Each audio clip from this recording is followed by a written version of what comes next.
बच्चों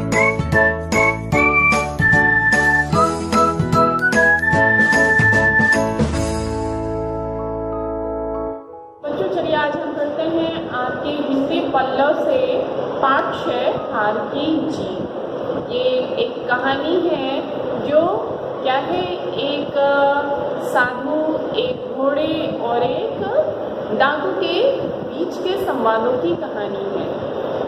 ठीक, तो इस कहानी को पढ़ने से पहले सबसे पहले हम इसके लेखक के बारे में थोड़ा सा पढ़ते हैं, जैसा कि आपकी पुस्तक में दिया गया है।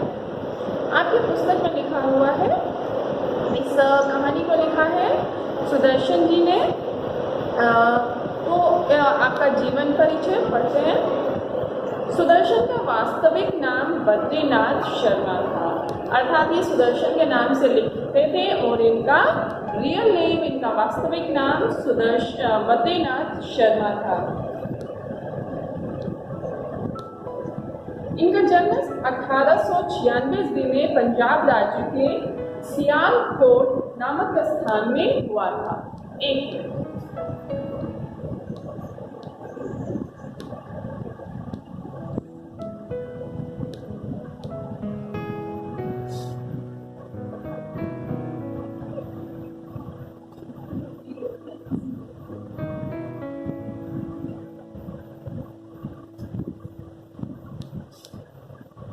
तो हम पढ़ रहे थे सुदर्शन जी का जीवन परिचय। सुदर्शन जी का वास्तविक नाम बद्रीनाथ शर्मा था, यह सुदर्शन नाम से लिखते थे। इनका जन्म 1896 ईस्वी में पंजाब राज्य के सियालकोट नामक स्थान में हुआ था। बचपन से ही इन्हें कहानियां लिखने का शौक था। इन्होंने अपनी पहली कहानी तब लिखी थी जब वह कक्षा 6 में पढ़ते थे। सोचिए, वो आपसे भी क्या थे, एक क्लास छोटी क्लास में थे, तभी से वह कहानियां लिखने लग गए थे। इनके प्रमुख कहानी संग्रह पुष्पलता, सुप्रभात, परिवर्तन, पनघट, नगीना आदि है। इनका एकमात्र उपन्यास भागवती है। आइए हम पढ़ते हैं इस कहानी जिसका शीर्षक है हार की जीत। ये कहानी है डाकू के हृदय परिवर्तन की। एक व्यक्ति जो डाकू है, यानी दिन दहाड़े किसी से भी कोई भी सामान छीन लेता है, उसके हृदय परिवर्तन यानी दुष्ट प्रवृत्ति का जो व्यक्ति है उसका भी हृदय परिवर्तित किस प्रकार से हो जाता है। यह जो कहानी है यह खड़क सिंह, डाकू खड़क सिंह और बाबा भारती के अनोखे घोड़े सुल्तान के बीच की कहानी है। जैसे डाकू खड़क सिंह धोखे से बाबा भारती से ले लेता है, और परंतु सिर्फ बाबा भारती का कहा हुआ एक वाक्य डाकू खड़क सिंह को उनका घोड़ा लौटाने के लिए मजबूर कर देता है। आइए बढ़ते हैं इस कहानी को। माँ को अपने बेटे और किसान को अपने लहलहाते खेत देखकर जो आनंद आता है, वही आनंद बाबा भारती को अपना घोड़ा देखकर आता था। लेखक उदाहरण के माध्यम से समझाता है कि बाबा भारती किस प्रकार से अपने घोड़े को देखकर एक अनुपम सुख की प्राप्ति करते हैं। जैसे माँ अपने बच्चों को देखकर उनको हंसता मुस्कुराता देखकर अपने सारे कष्ट, अपनी सारी पीड़ा भूल जाती है और वह उसके आनंद में, उसकी खुशी में खुश हो जाती है। एक किसान जब अपने साल भर की मेहनत को देखता है कि उसके खेत में जो अनाज की जो बालियां हैं वो लहलहा रही हैं और उनको देखकर वो जिस प्रकार से खुश होता है, उसी प्रकार की खुशी जो है बाबा भारती के अंदर अपने घोड़े सुल्तान को देखकर आती है।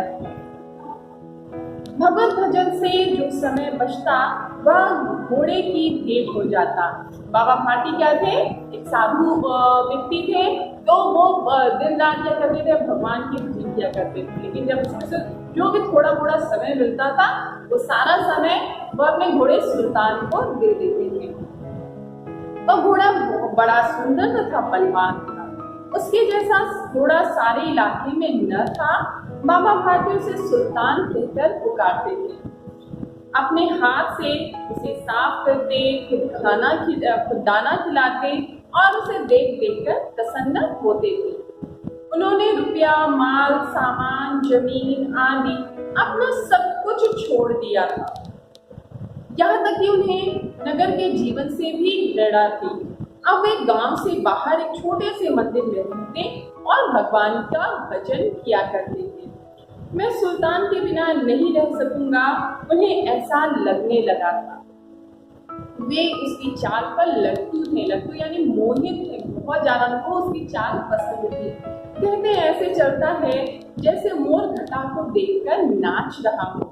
मोर घटा को देखकर कैसे नाचता है, बहुत ही ज्यादा प्रसन्न हो जाता है और उसके पांव अपने आप थिरकने लगते हैं। तो वही उदाहरण वो देते हैं कि वह उनका घोड़ा जो सुल्तान है इस प्रकार से चलता है जैसे मोर घटा को देखकर प्रसन्न होकर नाचने लगता है। जब तक संध्या के समय सुल्तान पर चढ़कर 8-10 मील का चक्कर न लगा लेते तो उन्हें चैन नहीं आता था। अर्थात सुल्तान की सवारी बाबा भारती को जो थी वो बहुत ज्यादा पसंद थी। एक खास बात इस परिच्छेद में बताई गई थी। वो खास बात क्या है कि बाबा भारती को नगरीय जीवन, नगर जहाँ हम रहते हैं, नगर क्षेत्र में जहाँ हमारे पास ऐशो आराम की सारी चीजें हैं, सारी सुविधाएं हैं, खाना पीना, अस्पताल, बाजार, हाट, सब कुछ हमारे पास में रहता है। उसी तरह से एक समय था कि बाबा भारती के पास भी सब कुछ था, लेकिन उनका मन सबसे विरक्त हो गया। अपने धन दौलत ऐश्वर्य सब चीज को उन्होंने छोड़ दिया। लेकिन वह क्या नहीं छोड़ पाए, वो सुल्तान को नहीं छोड़ पाए। वो सुल्तान को बहुत प्यार करते थे और सब कुछ छोड़कर एक छोटे से मंदिर में रहते थे जो गांव के किनारे पे था। और वो परंतु भगवत भजन के बाद जो थोड़ा सा समय मिलता था वो समय निकाल कर वो अपने घोड़े सुल्तान को देते थे। अर्थात उसको वो बहुत ज्यादा प्यार करते थे और उनको क्या लगता था, उनको लगता था कि वो सुल्तान के बिना तो रह ही नहीं सकते हैं। खड़क सिंह उस इलाके का कुख्यात, यानी कि क्या था, एक होता है कुख्यात, इसका अपोजिट वर्ड क्या होगा, वो अविलोम शब्द सुविख्यात, उसकी विख्यात, उसकी ख्याति अच्छी तरह से हो, और कुख्यात उसकी ख्याति है लेकिन बुरे तरह से है, यानी कि उससे सब लोग डरते हैं। वो कुख्यात डाकू था, लोग उसका नाम ही सुनकर कांपते थे। उसके नाम को सुनकर लोग डर जाते थे। किसके नाम को सुनकर? डाकू खड़क सिंह के। होते होते सुल्तान की कीर्ति उसके कानों तक भी पहुंची। अर्थात जो सुल्तान है वो कैसे चलता है, कितना प्यारा है, कैसा है, उसकी जो कीर्ति है वह डाकू के भी कान में पहुंच गई। उसका हृदय उसे देखने के लिए अधीर अधीर यानी बेचैन हो उठा।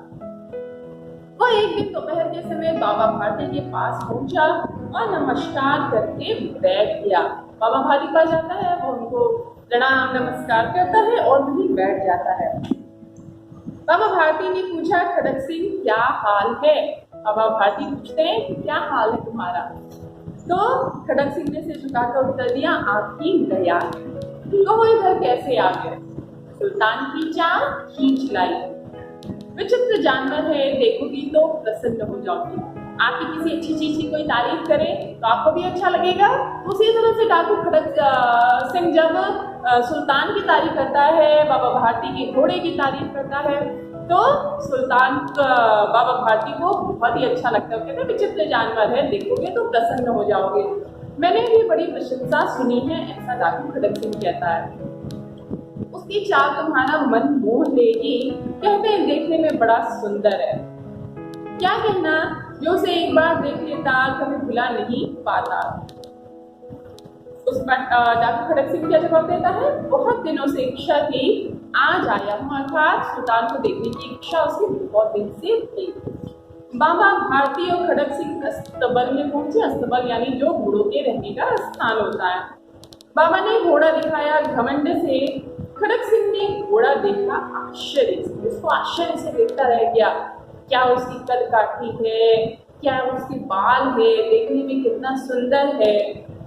खड़क सिंह ने हजारों घोड़े देखे थे, परंतु ऐसा बांका उसकी आंखों के सामने से कभी नहीं गुजरा था। सोचने लगा भाग्य की बात है, ऐसा घोड़ा खड़क सिंह के पास होना चाहिए था। इस साधु को ऐसी चीजों से क्या लाभ। कुछ देर तक आश्चर्य से चुपचाप खड़ा रहा। इसके पश्चात उसके हृदय में हलचल होने लगी। बालको किसी अधिका से बोला, परंतु बाबा जी इसकी चाल न देखी तो क्या देखा। बाबा भारती से क्या कहता है कि जब तक वो बिल्कुल से व्याकुल हो जाता है इस घोड़े को पाने के लिए। फिर कहता है कि अगर इसकी बाबा इसकी चाल नहीं देखी, इसकी चलने का तरीका नहीं देखा तो फिर क्या देखा। तो बाबा जी को जितनी तारीफ हो रही थी सुल्तान की, बाबा जी उतने ज्यादा प्रसन्न हो रहे थे। बाबा जी क्या थे, उसकी कटुता को, किसकी कटुता को, डाकू खड़क सिंह की कटुता को वो जान नहीं पाते हैं कि यह किस प्रकार से क्या कर रहा है, उनको छलने का प्रयास कर रहा है। तो बाबा जी भी मनुष्य ही थे।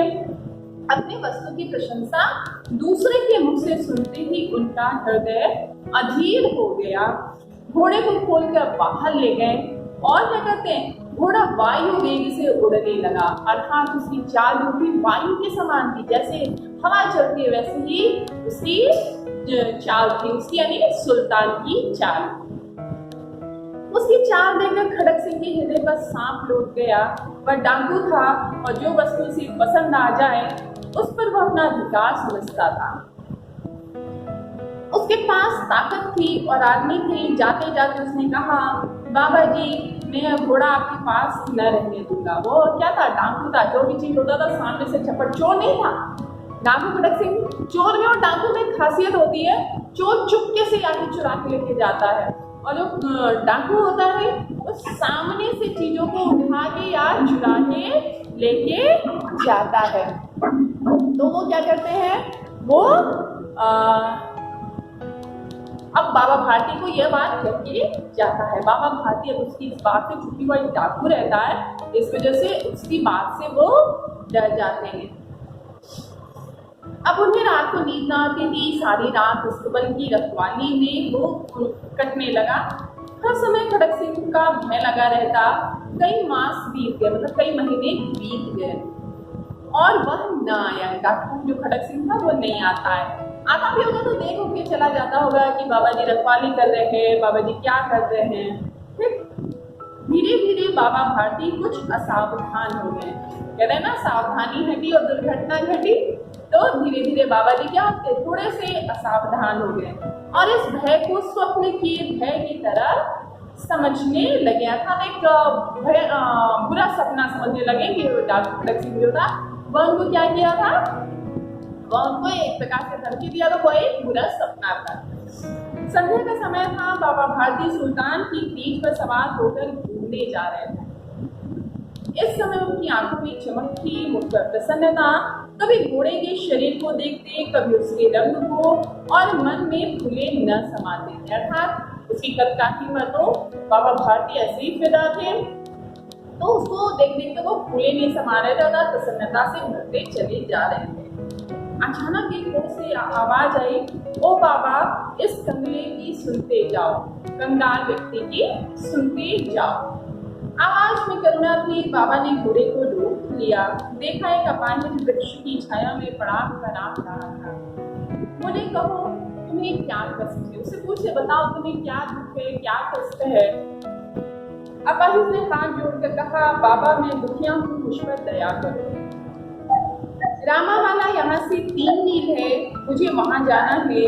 घोड़े पर चढ़ा लो, परमात्मा तुम्हारा भला करेगा। कहते हैं मुझको घोड़े पर चढ़ा लो, मैं अपाहिज हूँ, चल नहीं सकता हूँ, मुझे घोड़े पर चढ़ा लो। फिर उसके आगे कहते हैं, वहां तुम्हारा कौन है ऐसा। बाबा भारती प्रश्न करते हैं। दुर्गा दत्त वैद्य का नाम आपने सुना होगा, मैं उनका सौतेला भाई हूँ। बाबा भारती ने घोड़े से उतरकर अपाहिज को घोड़े पर सवार किया और स्वयं उसकी लगाम पकड़कर धीरे धीरे चलने लगे। साधु व्यक्ति है, साधु व्यक्ति कैसा होगा, साधु व्यक्ति तो साधु होगा ना, सब कुछ उसको अपने जैसा ही अच्छा अच्छा चारों तरफ नजर आता है। तो स्वयं घोड़े पर से उतर जाते हैं और उस घोड़े पे उस अपाहिज व्यक्ति को बैठा देते हैं, स्वयं लगाम पकड़कर धीरे धीरे उसके साथ में चलने लगते हैं। फिर सहसा उन्हें एक झटका सा लगता है, झटका सा लगा और लगाम हाथ से छूट गई। उनके आश्चर्य का ठिकाना न रहा। जब उन्होंने देखा कि अपाहिज घोड़े की पीठ पर तन कर बैठा, जो व्यक्ति अभी तक झुक के बैठा था, बैठ नहीं पा रहा था, अचानक वो देखते हैं कि वो अपाहिज व्यक्ति बिल्कुल से तन कर बैठ गया है और घोड़े को दौड़ाए लिए जा रहा है। उनके मुख से चीख निकल गई। वो अपाहिज डाकू खड़क सिंह था। बाबा भारती बिल्कुल से चिल्ला पड़ते। आपने ध्यान दिया होगा कि ऐसे ही सब दुष्प्रवृत्तियों के कारण बहुत सारे लोग जो आज के समय पे रात में या कभी किसी से कोई गाड़ी पे लिफ्ट मांगता है, व्यक्ति नहीं देता। कारण यही है कि कब किस चेहरे में कौन सा चेहरा निकल जाए। तो उसी प्रकार से जैसे आज के समय पे लोग चोरी आदि करते हैं, वैसे ही बाबा भारती के साथ हुआ। बाबा भारती का घोड़ा डाकू खड़क सिंह क्या कर लिया था, छीन लिया था। बाबा भारती कुछ देर तक चुप रहे, फिर जोर से चिल्लाकर बोले, जरा ठहर जाओ। जोर से चिल्लाकर बोले। खड़क सिंह ने आवाज सुनकर घोड़ा रोक लिया और उसकी गर्दन पर प्यार से हाथ फेरते हुए कहा, बाबा जी अब यह घोड़ा न दूंगा, परंतु एक बात सुनते जाओ। ऐसा बाबा भारती ने कहा कि एक बात सुनते जाओ। खड़क सिंह ठहर गया। बाबा भारती ने निकट जाकर उसकी ओर ऐसी आंखों से देखा जैसे बकरा कसाई की ओर देखता है और कहा, यह घोड़ा तुम्हारा हो चुका। क्या कहते हैं बाबा भारती? बाबा भारती अपने मन से और उस लालच को हटा देते हैं, सुल्तान हटाए।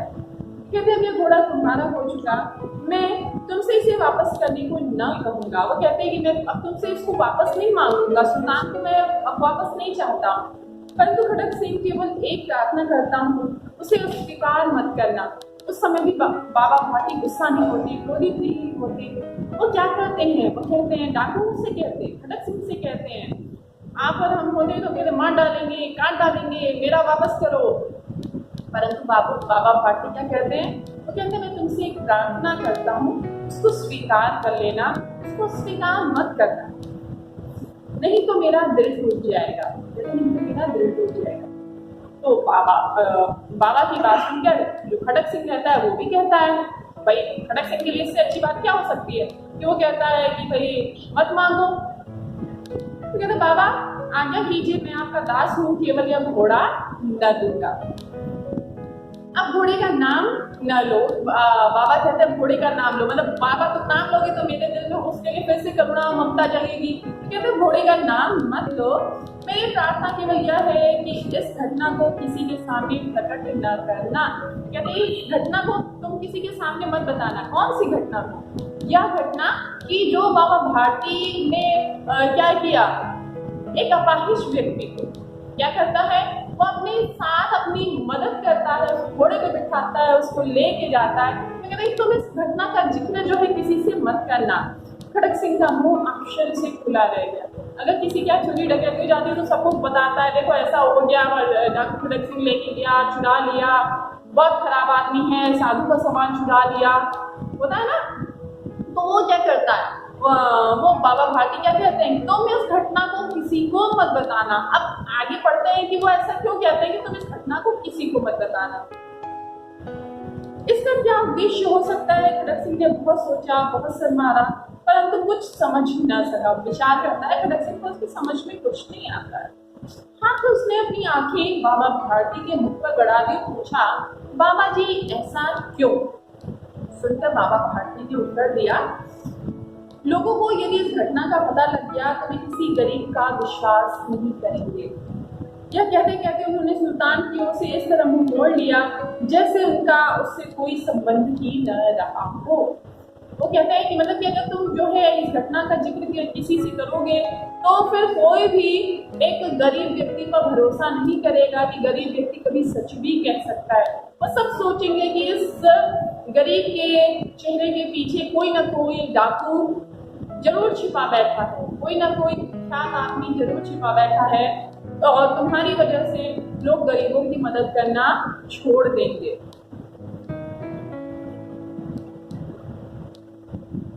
बाबा भारती चले गए, परंतु उनके शब्द खड़क सिंह के कानों में गूंज रहे थे। सोचता था कैसे ऊंचे विचार है, कैसा पवित्र भाव है। उन्हें इस घोड़े से प्रेम था, इसे देखकर उनका मुख फूल की तरह खिल जाता था। जैसे एक माँ का दिल क्या होता है, अपने बच्चे को देखकर खिल जाता है, वो फूल ही नहीं समाती है। वैसे ही बाबा भारती का वो घोड़ा सुल्तान था, जिसको देखकर उनका हृदय जो था वो फूला नहीं समाता था। कहते थे इसके बिना मैं रह न सकूंगा, इसके रखवाली में कोई कई रात सोए नहीं, भजन भक्ति न कर रखवाली करते रहे। देखा परंतु आज उनके मुख पर दुख की रेखा तक दिखाई नहीं पड़ती थी। उन्हें केवल यह ख्याल था कि कहीं लोग गरीबों पर विश्वास करना न छोड़ दें। ऐसा मनुष्य मनुष्य ही देवता है। इसी चीज को तो साधु कहते हैं कि एक प्रकार से विरक्ति व्यक्ति अपने अंदर पैदा कर लेता है, तो वो सोचता है कि यह मनुष्य नहीं, यह स्वयं अपने आप में देवता है। रात्रि के अंधकार में खड़क सिंह बाबा भारती के मंदिर में पहुंचा। चारों ओर सन्नाटा था, आकाश में तारे टिमटिमा रहे थे, थोड़ी दूर पर गांव के कुत्ते भौंक रहे थे। मंदिर के अंदर कोई शब्द सुनाई न देता था। खड़क सिंह सुल्तान की बात पकड़े हुए था। वह धीरे धीरे अस्तबल के फाटक पर पहुंचा। फाटक खुला पड़ा था। किसी समय वहां बाबा भारती स्वयं लाठी लेकर पहरा देते थे, परंतु आज भी किसी चोरी किसी डाके का भय न था। खड़क सिंह ने आगे बढ़कर सुल्तान को उसके स्थान पर बांध दिया और बाहर निकलकर सावधानी से फाटक बंद कर दिया। इस समय उसकी आंखों में नेकी के आंसू थे। केवल बाबा भारती ने एक छोटी सी बात कही कि देखो इसका जिक्र किसी से मत करना। वो कहते कि मैं पूरे गांव को इकट्ठा करूंगा, तुमको मारवाऊंगा, तुम्हारे पीछे पुलिस भेजूंगा, मैं राजा से शिकायत करूंगा, मैं ये करूंगा, मैं वो करूंगा। तो डॉक्टर खड़क सिंह क्या कहता, जाओ जाओ जो तुमको करना है कर ले, देख लेंगे। परंतु बाबा भारती के कहे हुए ये शब्द कि तुम्हारी वजह से कोई गरीबों पर भरोसा नहीं करेगा, डाकू क्या कहता है, डाकू का हृदय परिवर्तित कर देता है। वह रात के सन्नाटे में चुपके से आता है। अब तो उसको घोड़ा मिल गया था, उसको वापस करने की क्या जरूरत, परंतु उसका हृदय जो था वो परिवर्तित हो चुका था। वो लाता है डाकू खड़क सिंह सुल्तान को लेके आता है और बाबा भारती के अस्तबल में जहाँ सुल्तान रहता था वहाँ चुपके से बांध कर चला जाता है। बाबा भारती को लौटाता भी नहीं, उसके अंदर इतनी भी हिम्मत नहीं कि भैया जैसे कि बाबा अपना घोड़ा ले लो, मुझे नहीं चाहिए। अब उसके अंदर इतनी भी हिम्मत नहीं है। क्यों? क्योंकि बाबा भारती ने अपना मोह ही छोड़ दिया था, उस तरफ से ध्यान ही हटा दिया था। तो फिर क्या होता है, और इस समय क्या होता है, उसकी हृदय उसकी आंखों से नेकी के आंसू बह रहे थे, यानी कि उसका हृदय जो था वह परिवर्तित हो चुका था। फिर आगे क्या है, आगे रात्रि का तीसरा पहर बीत चुका था। चौथा पहर आरंभ होते ही बाबा भारती ने अपनी कुटिया से बाहर निकल ठंडे जल में स्नान किया। उनके पांव अस्तबल की ओर बढ़े, परंतु फाटक पर पहुंचकर उनको अपनी भूल का अनुभव हुआ।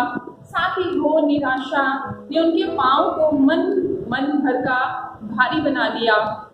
वे वहीं रुक गए। वो अस्तबल में जा रहे थे, अपने बाबा भारती जा रहे थे अपने सुल्तान को देखने, परंतु उनके पांव ठिठक जाते हैं। वो सोचते वो तो वहाँ है ही नहीं है, तो मैं किसको दाना पानी देने जाऊँ, मैं किसको देखने जाऊँ। और उनका मन क्या हो जाता है, उदास हो जाता है, भारी हो जाता है। घोड़े ने अपने स्वामी के पाँव की चाप को पहचान लिया, चाप यानी आहट, उसको आहट को पहचान लेता है और जोर से ही धिनाया, जोर से मतलब अपनी आवाज में बोल के बताता है कि बाबा मैं यहाँ हूँ। और खुशी से जोर से चिल्लाकर बताता है कि बाबा मैं यहाँ हूँ। अब क्या होता है, अब बाबा भारती आश्चर्य और प्रसन्नता से दौड़ते हुए अंदर घुसे और अपने प्यारे घोड़े सुल्तान को देखकर उसको क्या करते, कस के गले से लिपट कर और ऐसे रोने लगे जैसे पिता बहुत दिनों से बिछड़े हुए पुत्र से मिल रहा हो। ऐसा कौन मिलन था जैसे पिता और पुत्र का हो, उसका पुत्र कहीं बहुत दिनों बाद विदेश से आया हो या कहीं खो गया हो, उसको बहुत दिनों बाद वो उसको मिला हो। इस प्रकार से दोनों एक दूसरे से लिपट कर क्या करते हैं, रोने लगते हैं। फिर वे संतोष से बोलते हैं, बहुत ही ज्यादा संतोष से, प्रसन्नता से और खुश होकर कहते हैं अब कोई गरीबों की सहायता से मुंह न मोड़ेगा। अर्थात मतलब गरीब की सहायता करके उसका हृदय भी परिवर्तित किया जा सकता है। किसी डाकू का, किसी कुख्यात व्यक्ति का भी हृदय परिवर्तित किया जा सकता है। उस समय भी उनको बस यही एक बात थी कि अब दुनिया को अच्छा संदेश जाएगा, अब लोग अच्छा सोचेंगे और कोई भी गरीबों की मदद करने से पीछे नहीं हटेगा। तो मुझको तो ये कहानी बहुत पसंद आई बच्चों, आपको कैसी लगी? यह बाबा भारती और सुल्तान की कहानी जरूर बताइएगा।